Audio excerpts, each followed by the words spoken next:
All right, good afternoon, everyone. Thanks for joining us today. I'm Emily Timty, and I'll be facilitating today's webinar. During today's presentation, attendees will be in listen-only mode. If you experience technical problems, please use the questions pane of the GoToWebinar control panel. I'll be monitoring that area, especially during the start of the presentation today, so I can offer assistance if you need it. You may also use the questions pane at any time during the presentation to ask questions you may have during the talk, but most of the questions won't be addressed until the end of the webinar. So we're pleased to have Douglas Hilderbrand with us today.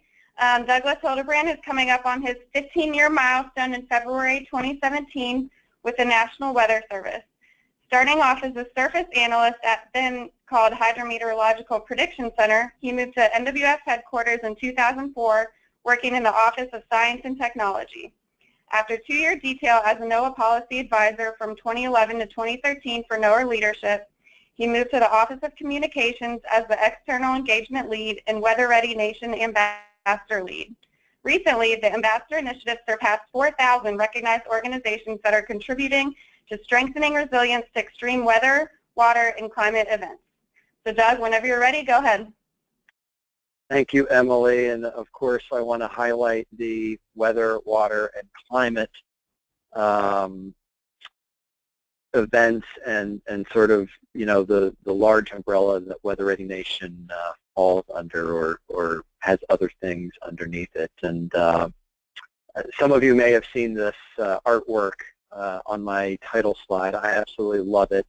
I always give a nice shout out to Kim Runk and a few collaborators who came up with it. But if you stare at it long enough, you'll actually see a lot of the nuances pop out. But really, it's about knowing your risk, taking action, and being an example. That's really our 3 messages that we try to push out to the public. And whether that's a weather event, a water event, or a climate event, it really you know, it doesn't change much. The risks are all out there for all 3. WeatherReady Nation really is action-oriented, and what we want are sort of the echo chambers or force multipliers with our ambassadors to serve as an example and really reach out into the communities across the country. I only have 3 more slides, so we're already 25% through the presentation, and we'll really look forward to any questions that you all may have. And before I dive into some of the content here, I always encourage you know, for you to reach out to me if you have questions that you want to go beyond this webinar. You help me with your questions and ideas and comments. And WeatherReady Nation looks very, you know, I won't say very different, but it does look different from when it first started a little over 5 years ago. This is actually a slide that Dr. Uccellini recently likes to show in his engagement with both our, you know, offices within the National Weather Service, but then also our external partners. We once called it the bow tie slide if you turn it on its side. I personally like the hourglass slide, though everything sort of starts from the bottom and works upward. But this really is sort of the, you know, it's the forecast process, and it really gets from, you know, the observations, the foundational information that we provide, and sort of the step toward being ready, responsive, resilient, and saving lives, really meeting our mission. And I included this because it puts in nice context where our ambassador initiative is in this value chain. And it really is that conduit from all the things that the Weather Service does, whether it's the modeling and the forecasting and the decision support at the offices and our deep relationships with the emergency management community, how we communicate, how we really transition our information from just information to actionable information, and then our ambassadors really increase the value of our forecasts and warnings out into their communities that hopefully really minimizes the negative impacts. And you know, one of my favorite sayings within the WeatherReady Nation initiative is, you know, the old paradigm is sort of, you know, we create forecasts, whether they're, you know, nowcasts or, you know, seasonal forecasts, but we create forecasts, we issue warnings, and I think in the old paradigm, you know, that was sort of our lane, our mission was, you know, to blast it out into the netherworld, and it was someone else's responsibility to really interpret that information, take action. And now within WeatherReady Nation, it really is that missing link where, you know, you can have a great forecast and you can have a great great lead time on your warning, but that doesn't guarantee that you know, a good outcome is going to occur. And so we're, you know, whether it's the social science part of this that I'm sure you've heard more and more over the years, and sort of the human factors of decision making, it really we're you know, taking, you may have heard the last mile. I know Dr. Uccellini likes to refer to the last mile, and that is going that extra step to ensure our information is interpreted correctly and the right decisions are made. I actually pulled this slide together yesterday, and not necessarily for this webinar, but for an ambassador roundtable event that we're going to have out in Seattle this coming Sunday as part of AMS. And I kind of, you know, so we're going to be printing this out, and we have this roundtable event with about 55 ambassador representatives. Some of them are the who's who of the weather enterprise, the weather, water, and climate enterprise, but then also local emergency managers there in the Seattle area. But if you take a look at some of these buzzwords and phrases and identifiers here, you kind of see where we're going with these ambassadors.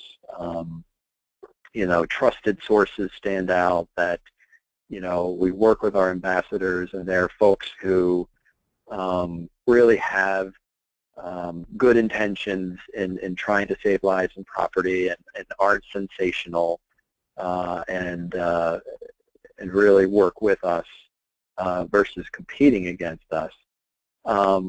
And it really shows, you know, sort of what are the successes, or what we're trying to get out of the ambassador initiative. Obviously, it's to get our preparedness messaging out, hosting community events, but it's, you know, working with businesses and making sure businesses are resilient, and really, you know, looking at vulnerable populations. You know, what does it mean for a community to be resilient?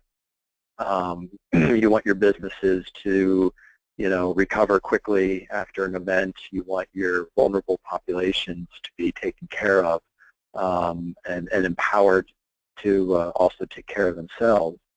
And you just want people really equating the risks that they have in their area to, you know, the infrastructure investments and the personal preparedness that they could take to match up, where, you know, the risk isn't very great and their sort of resilience is very small.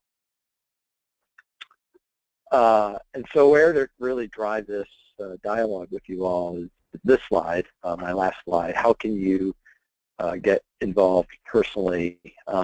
First step, though it's not very sexy, to direct somebody to a website.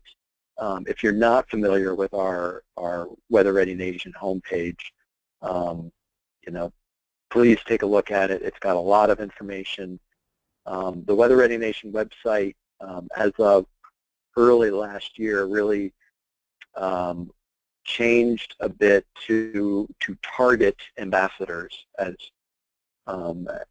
our primary user of that website, and so you can get a glance at the information that we provide to them to both, know their role and know how to become an ambassador, but then also, how they can take their specific skill set in their organization and, contribute to the greater cause.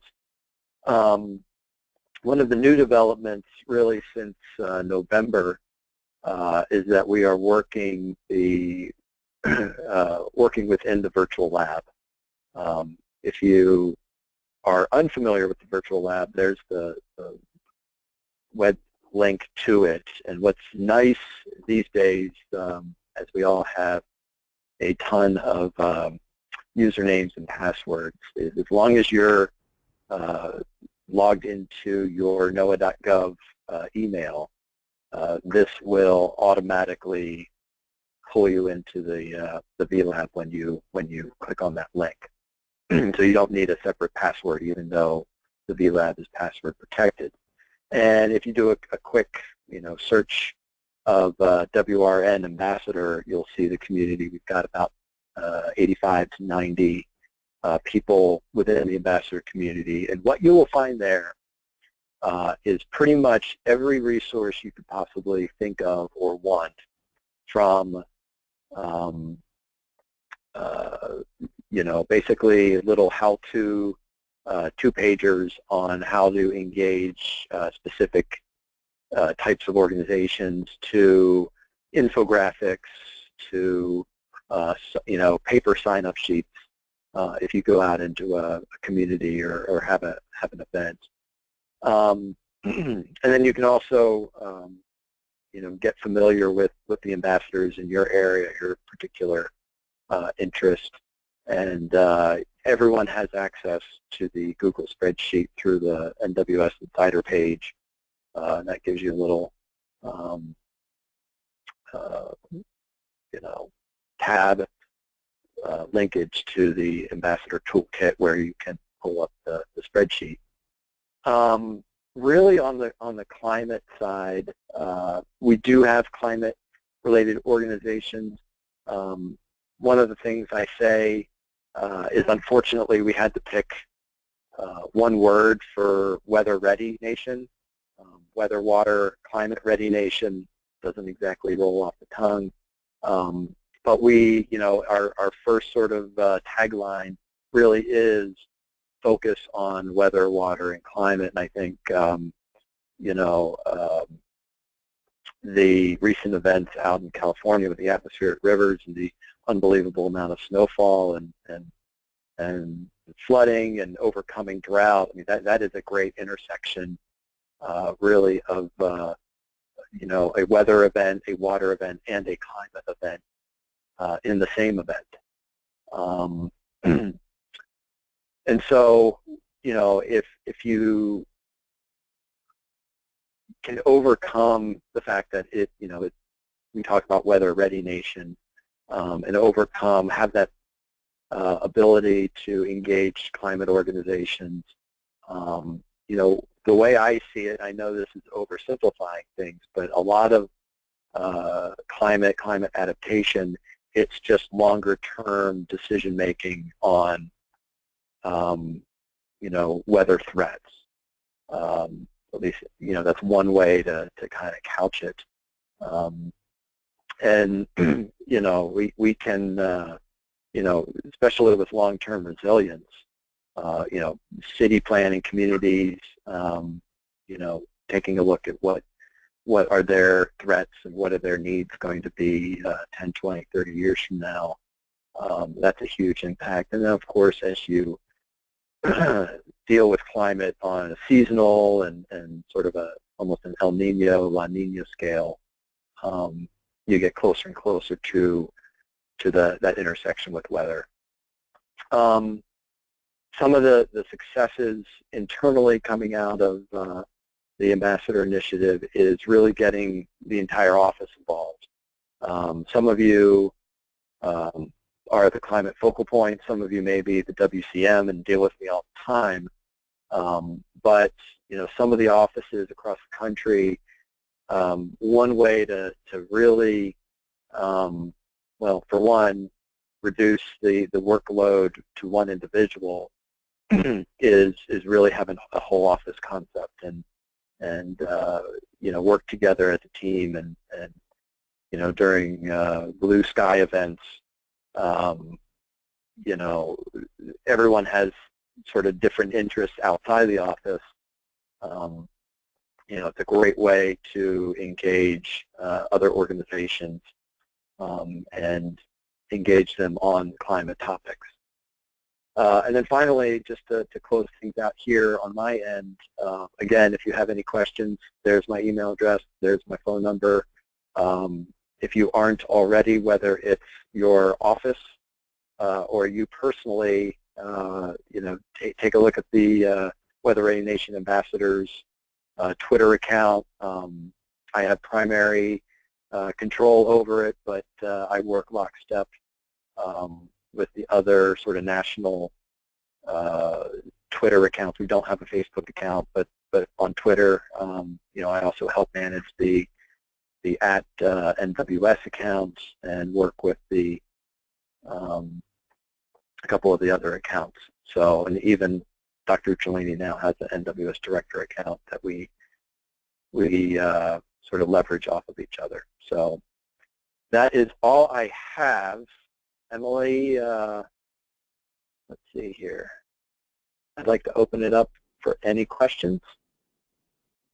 Yes, we don't have any questions right now, but a reminder to everyone that you can use the questions pane from the GoToWebinar control panel. So we're monitoring that, so feel free to jump in and type your questions in there, and we'll try to get them answered. I know one question we had back from the May meeting was, how do you guys measure the impact of WeatherReady Nation? So that is that is a toughie. Getting to, well, what difference are we making in the world? I can tell you this. I have a truckload of testimonials and sort of qualitative data that really shows that we're doing innovative things. And I'll give an example of one thing we're doing. But we are working with some of the local offices to try to come up with processes that do capture our reach. And I think, if as the Ambassador Initiative does mature and all of that, we can start trying to invest in surveys and change behavior, and are people listening to some of these messaging, nodding their head and going about their daily life, or are they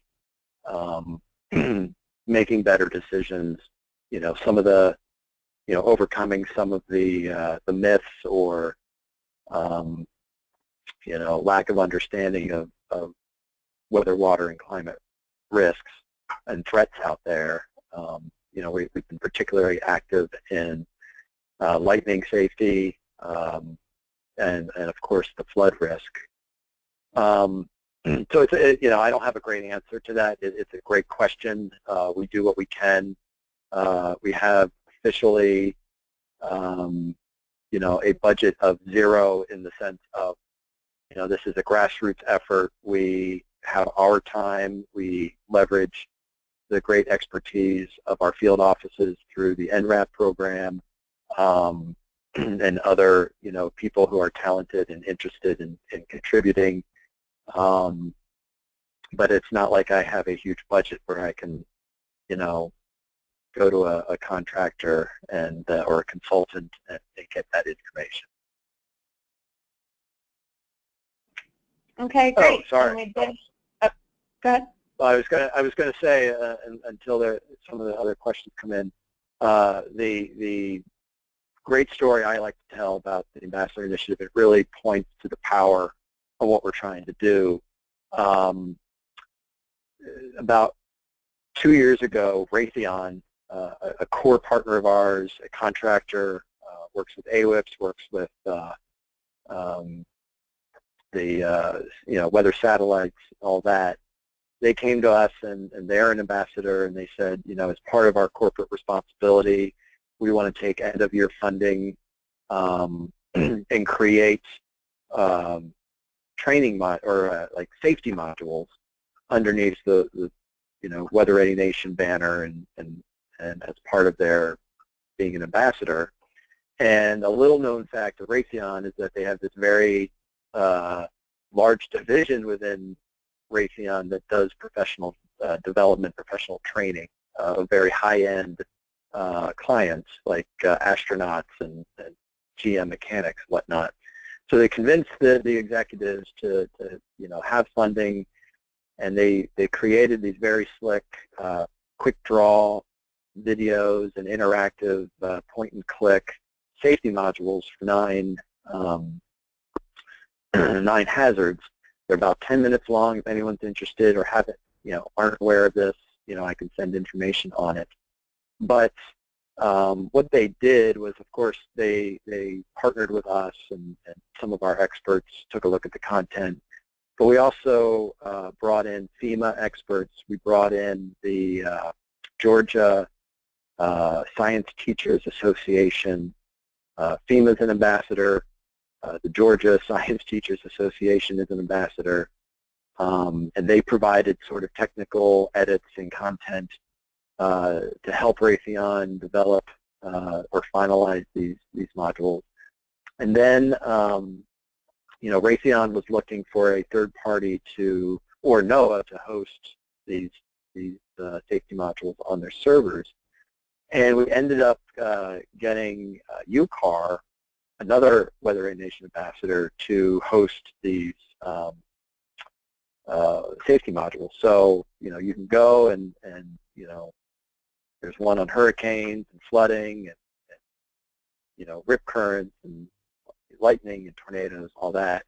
And then what's been neat is, now that they've been made, we've engaged with schools, and in particular, we've engaged the insurance sector.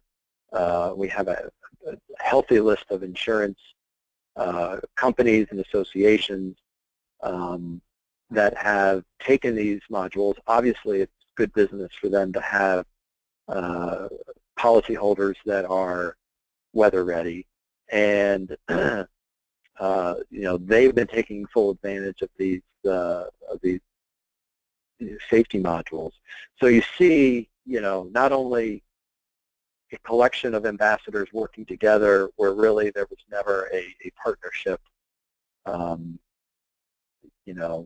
there to begin with, but then being able to engage other organizations that may have direct benefit or direct use of what Raytheon initially built. I mean, it's incredible to see,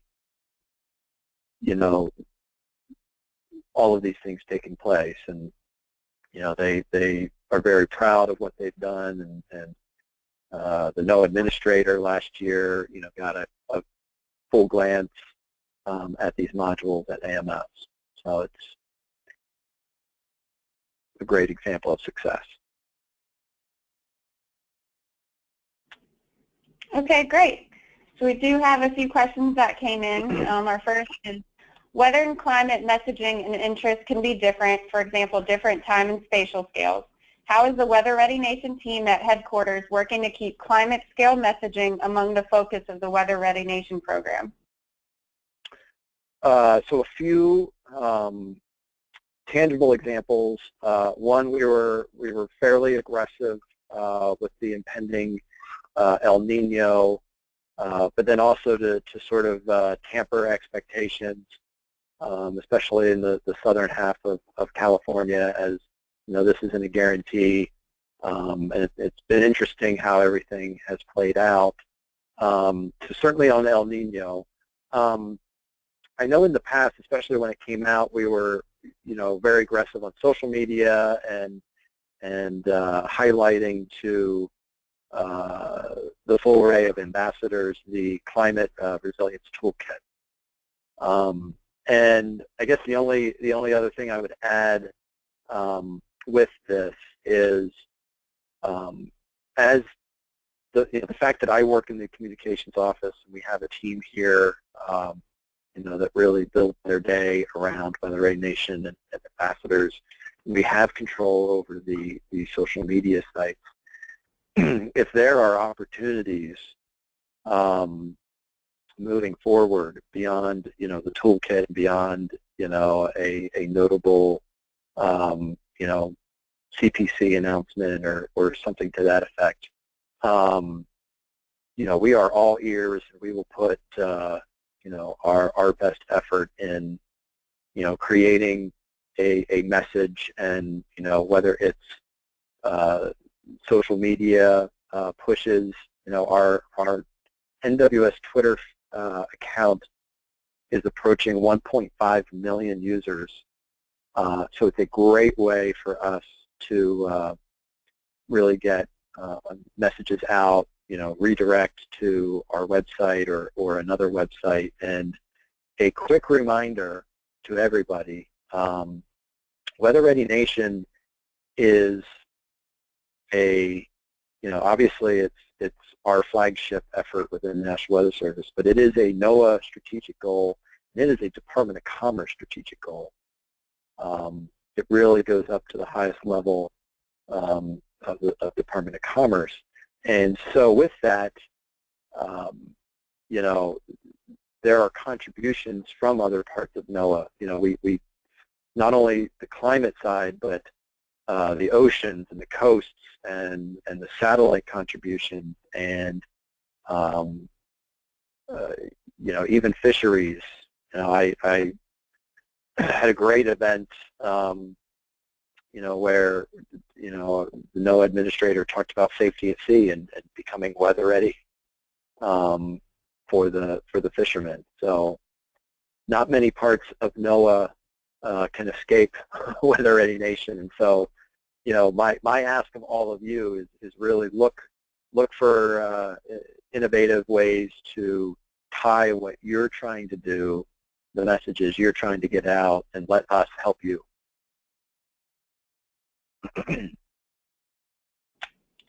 Okay, our next question is, has there been discussion about documenting whether ambassadors are holding their end of the bargain and forwarding preparedness information? So this kind of gets, we've had a lot of questions about sort of the difference between WeatherReady Nation and Storm Ready, and it kind of gets to that, and it also, kind of gets to, well, what does it mean to be an ambassador? Number one, becoming an ambassador and being recognized as an ambassador, it's really a formal recognition of a shared goal. Okay, it's aspirational. It is, simply put, if an organization takes 10 minutes and, has worked in good faith in the past, or, presents itself in a professional manner and, provides the contact information, they can be an ambassador. It is the front door that gets opened, which is very different from Storm Ready, which is, you have to, check the box on, specific requirements of doing certain things. And that's great on the sort of geopolitical, my opinion is that it's great for cities, counties, organizations that have a geographic domain. It's a lot harder, and it's really not really set up for organizations that are more ones and zeros and not brick and mortar. And so ambassadors is really a way for organizations to say, we commit to embracing WeatherReady Nation, the goals that you're trying to get, engage our employees, engage our stakeholders, communicate, and ultimately it's a commitment to partner. But we don't necessarily validate or, sort of hold their feet to the fire. And the reason is they will naturally, if let's say, an organization signs up, they become ambassador, they get recognized, and they don't do a single thing. The benefit to them is zero. The benefit to us is zero. And sort of the natural progression is that, their contact information will become outdated, and ultimately, they'll be unrecognized, and they just sort of, disappear. I look at it as a no harm, no foul. At the very least, they took the time to learn what WeatherReady Nation was. We have over 4,000 ambassadors. I don't think a single one has sort of selfishly become ambassadors. They beat the drum of how great it is being an ambassador and have done nothing. And in my book, every contribution counts, whether it's, for example, AccuWeather has created their own sort of preparedness effort, calling it AccuWeatherReady. Texas A&M Sea Grant has created Texas Ready, or WeatherReady Texas, excuse me, which is exactly what we want them to do. Take WeatherReady Nation, fit it to your world, always tie back to NOAA and National Weather Service. We have 330 million Americans out there. An ambassador can be a TV station that has 8 million viewers, or it could be a church with 150, a congregation of 150. They both have a contribution, and mentioning faith-based organizations. One of my favorite examples of that is a church put our winter safety messaging in their bulletin,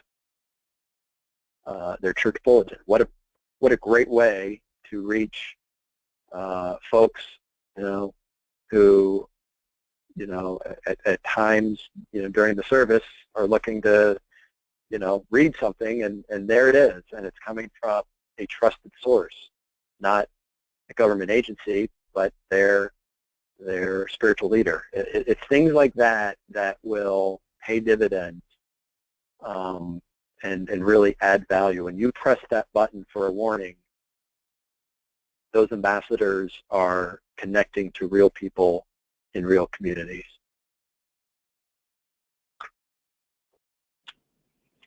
Great. Our next question, I know this is minor, but could we get an even shorter direct link to the WeatherReady Nation application page? For example, noaa.gov/WRN/apply. So these are great questions, because we've heard this loud and clear. The best way I can say it is we are changing our content management system, our CMS. So you're going to, the look and feel of everything is going to be different. And I know one of our top priorities is a reasonable web address. And I think what's going to happen is it will change to weather.gov instead of NOAA.gov. And in fact, even if you type in NOAA.gov/WRN, it redirects to another longer, unfortunate address. So unfortunately, I have zero control over the web processes and limitations that are involved in all of this. But thank you for that. Okay, and the last question we have in there right now, so a reminder, if anyone has any questions, to please use the questions pane. In VLab, we cannot find the community you are talking about. We did some searches but could not bring the specific community up. Oh boy, let's see here. Can we do something crazy, Emily, which is give me back the control of my... You still have the control, so we can still see your screen. Oh, perfect. All right, so I just clicked on my my bookmark here.